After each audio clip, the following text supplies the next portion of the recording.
Good evening, and welcome back to my YouTube channel, Defining Virtuosity. I'm Odin Rathman. Tonight we continue our traversal of the Wohlfahrt studies with number 14, marked Allegro non tanto.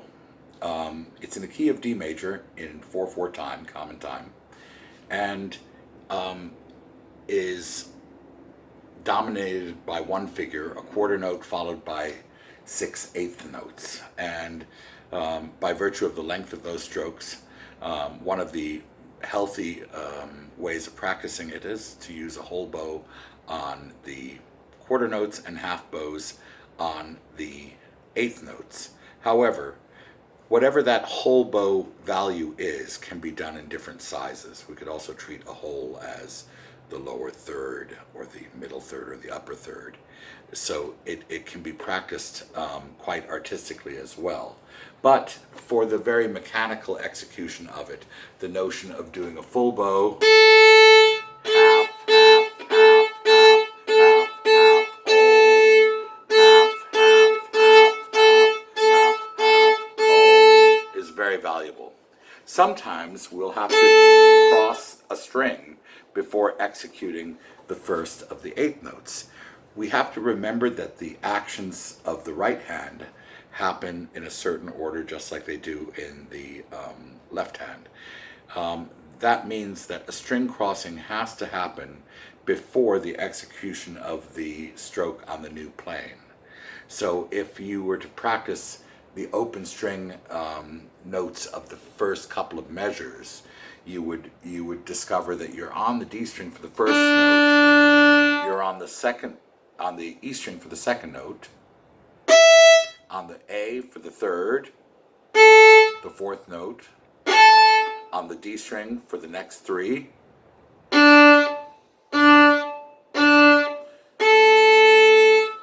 and in the second measure you have that long up bow on the A, two notes on the A string playing, ending on the D string, and the second up bow of the D string ending on the G string.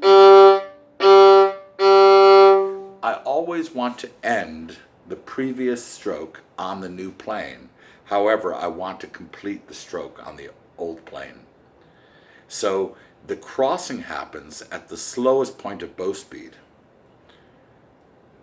If it's on a quarter note value, in other words, you'll traverse the entire length of the bow, and when the bow is extremely slow at the tip, that's the moment of the crossing. The crossing should be quick and anticipatory, but not lurched, not jerked to the new plane. Everything rounded. That's sort of the right-hand principle for what we would do if we're doing wholes plus halves. The etude should also be practiced with a whole bow on the down bows, and then 6 consecutive martelets on the up bows or staccatos.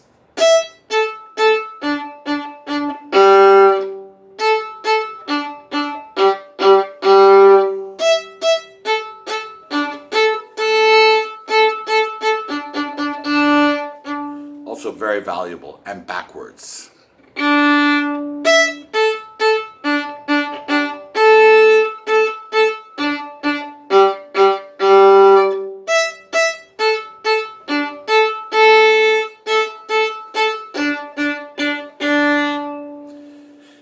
Then I go back now that I've discussed what the bow is going to be doing. We're not going to worry about that so much now, but about the left hand being accurate from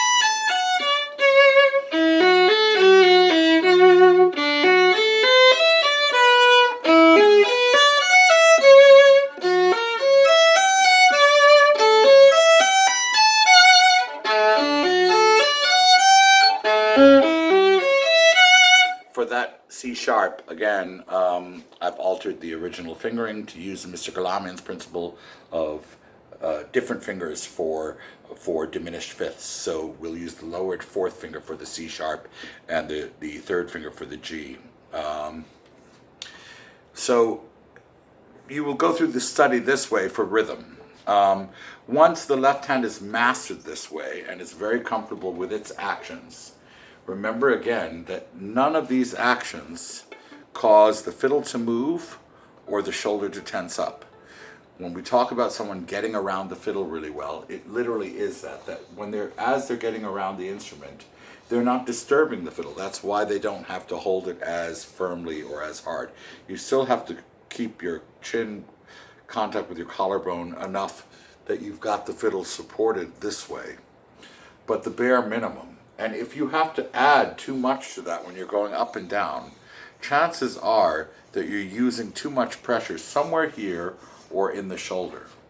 At that point, if the shoulder does feel like it needs to support, make sure that there isn't a lot of counter pressure against the shoulder with the jawbone. Better than for the pressure to be from the chin into the collarbone and the pressure of the bottom of the shoulder rest of the towards the shoulder to not exceed 1 pound, the weight of the fiddle.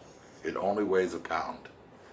And that can frequently be replaced by supporting in the thumb. If you watch Menuhin's videos on YouTube where he's moving the fiddle up and down with the hand, it's really to give the shoulder a break and to support the finger between two contact points, the thumb and the finger that's playing.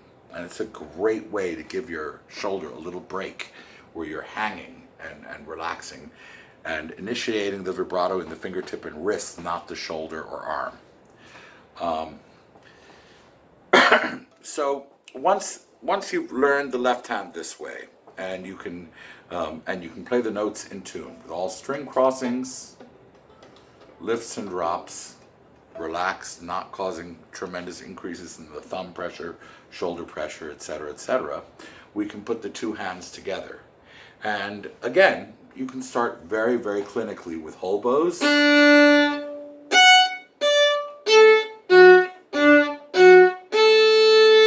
Frog, frog, frog. Tip, tip. I'm more concerned with whether you get to that extreme than whether you go to the true middle. More often than not, I see students doing this and they bow from here and they think that's whole and they do half whole. I would really like you to think of the frog as being under the ring of power that Isaac Stern called it, the ring between the second finger and the thumb. There's your frog. And the tip is maybe a ½ centimeter away from where the hair on your bow comes to meet the ivory tip, but as close to that point as possible. You can, in fact, bow all the way to where the hair ends, but it's not necessary. I would at least, though, go to where the hair ends away from the stick, at least to there. So that we're going all the way from the ring of power, so you're about 1 centimeter in front of the ferrule. There's your ferrule on your bow. All the way to there. And you'd be amazed at how hard it is, if you don't make it a habit, to consistently go from this point to there, to here, every time. In fact, even now I'm noticing I need a little bit of rosin at the frog. So I know that is fanatical and crazy, and you might want to kill me, but I think it's good to go that extreme, and to make sure that we go to the very tip as well. So you'll practice this study this way.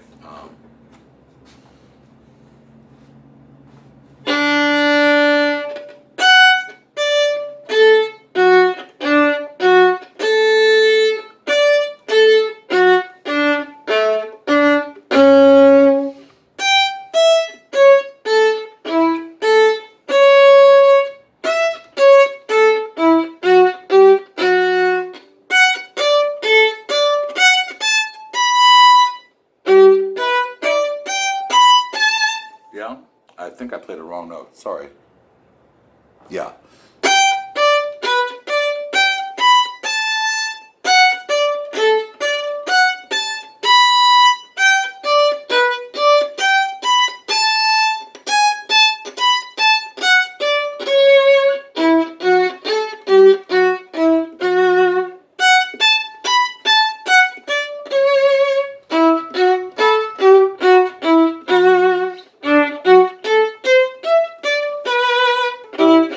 Odin. Sorry. And all the way through the study, using it that way. Now, that's just a means to an end, and I would not get boxed in by that. Because as you get fluent with the etude, I would throw that completely out the window and start to suggest that you react to the harmonies and do different amounts on different notes. So that you could do...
So here, sorry.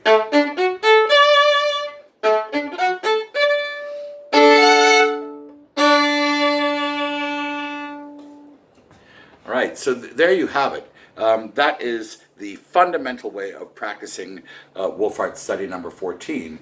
To that we can add doing the staccatos, the repeated ups and the repeated downs. So you should practice both down, up, up, up, up, up, up, down, up, up, up, up, down. Sorry, up.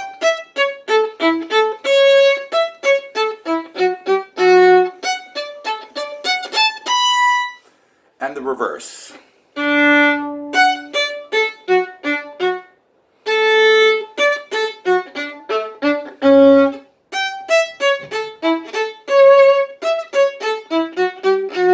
Word of warning about the reverse. All of the down bows have to feel like releases. I will typically hear students when they do it backwards, which is crushing the sound. So just like we felt almost like these came out, but the arm kept hanging. You have to really remember the release on a down bow staccato, or we choke the string and it won't ring. So when you do the down bows, ring.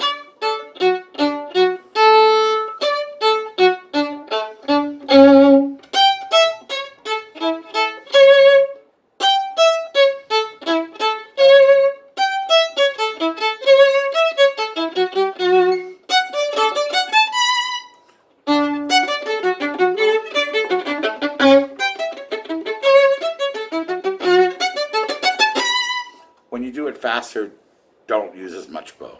Don't change anything, just use less bow. It's like bouncing a basketball. It doesn't have to be any more difficult. If you bounce a basketball slow, bounce it high. If you bounce it fast, bounce it close to the ground. So if you want the bow to move faster for it and to start bringing into play the natural flexibility of the stick and its own ability to bounce on the releases, all you have to do is use less bow. Less bow. Still keep the fingers activated. Now, there are a few other exercises that can be practiced for the more advanced student. I would also suggest doubling the eighth notes into sixteenths and still doing staccatos to make it faster, so that you're having this kind of...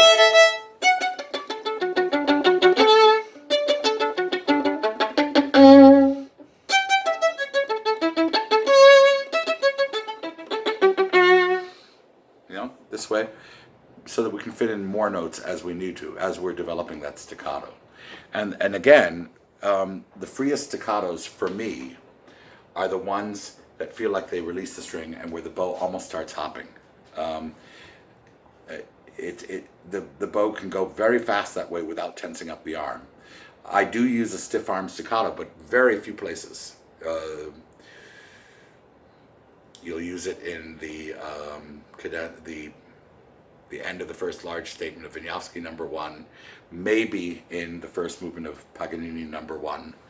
You will not use it in Rondo Capriccioso or in most of the other standard literature. You're going to use the controlled staccato for that, hopefully, unless you play a very fast Rondo Capriccioso. So developing that, it's one of the strokes that I develop in all of my students from an early age, because I don't believe that you either have a staccato or don't. Maybe the stiff arm staccato is a more have or don't have kind of thing, but the controlled staccato is one that everyone can learn, and we need it. We need it not even for virtuoso repertoire, but we need it for classical things that have an elegant set of repeated up bows that maybe don't have as much click in them. So it's very valuable to practice it that way. And again, also practicing it with a grand détaché.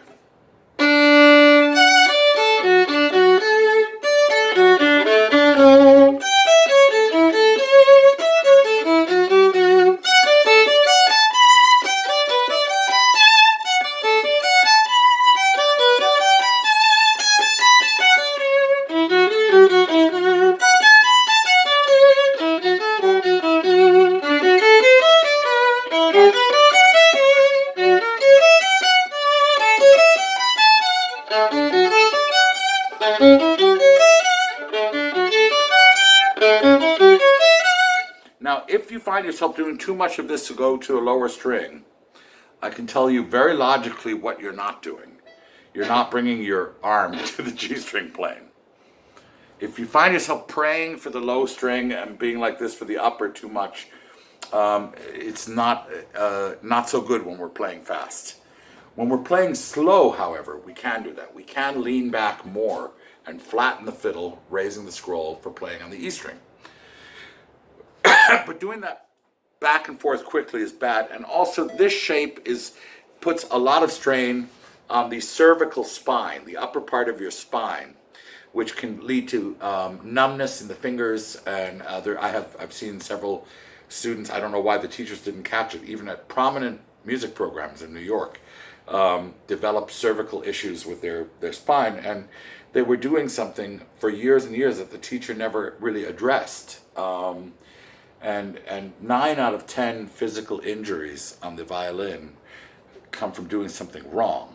It's already unnatural to have our arms up like this and this. If we don't find the most comfortable place to be, we're really setting ourselves up for trouble. So I would make sure that you cross your planes with your right shoulder. Use your shoulder to follow the bridge. And practice it at the 3 extremes. You can look at the Galamian photos of the triangle position. Practice it there. Go to the middle, to the square position. Practice it there and try to make that feel almost identical, well, really identical to at the frog. And then go to the tip. And again, try to feel the actual height change in the elbow identical to when it was at the frog. It feels a little bigger because it feels like that this is the sun and now our hand is out at Pluto, so it has to travel farther for the same amount of the height change has to be more for the same thing. But nonetheless, we want to make this motion as small to traverse the 4 planes as possible. I'm pressing down firmly just to make sure that the bow doesn't move while I do it, and I'm trying to relax my upper arm, my shoulder, and my elbow. You can just practice, even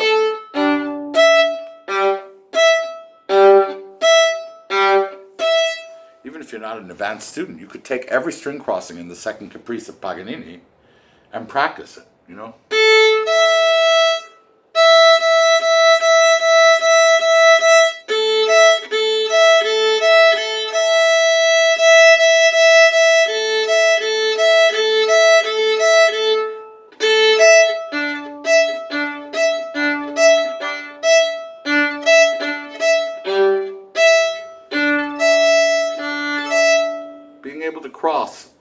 these different string heights with your arm before the strokes. It's very, very important. So when you play this,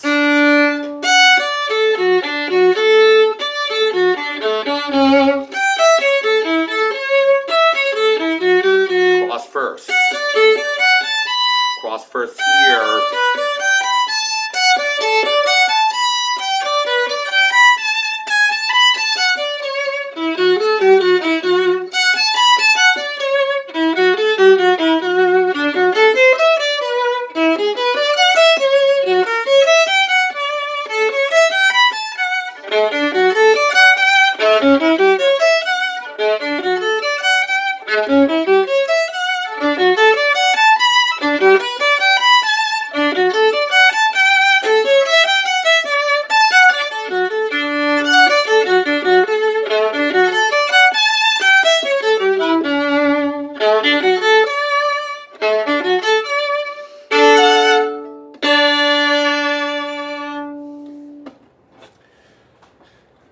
So there you have it.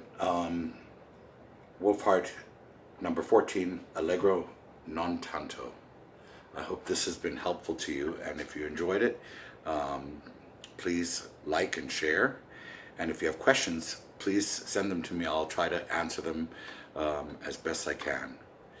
Thank you for watching.